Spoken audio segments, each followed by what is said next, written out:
America telecom దిగ్గజం tea-mobile టీఎంయూఎస్ global solutions ద్వారా తన గ్లోబల్ టెక్నాలజీ సెంటర్ను హైదరాబాద్లో ప్రారంభించింది. ఐటీ పరిశ్రమల శాఖ మంత్రి శ్రీధర్ బాబు ఈ జీసీసీని హైటెక్ సిటీలో ప్రారంభించారు. 2.5 లక్షల చదరపు అడుగుల విస్తీర్ణంలో ఏర్పాటైన ఈ భారీ టెక్నాలజీ సెంటర్ వచ్చే ఏడాది చివరి నాటికి 1000 మంది నిపుణులకు ఉద్యోగ అవకాశాలు కల్పించనుంది. ఇప్పటికే 450 జీసీసీ కేంద్రాలకు నెలవుగా మారిన హైదరాబాద్ ఈ ఆధునిక కేంద్రంతో మరింత గుర్తింపును తెచ్చుకుంటుందని శ్రీధర్ బాబు అన్నారు. తమ ప్రభుత్వం సృష్టించిన అత్యంత అనుకూల వాతావరణం వల్ల సాంకేతికత, ఇంజనీరింగ్, జీవ విజ్ఞాన ఆవిష్కరణల కేంద్రంగా తెలంగాణ గ్లోబల్ కంపెనీలను ఆకర్షిస్తుందని ఆయన వివరించారు.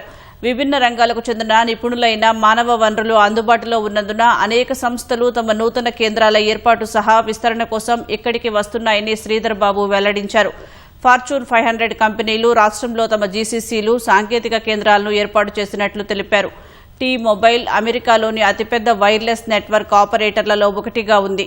ఇది 14 కోట్లకు పైగా వినియోగదారులకు సేవలు అందిస్తూ తదుపరి తరం కనెక్టివిటీ పరిష్కారాలకు అవకాశం కల్పిస్తోంది.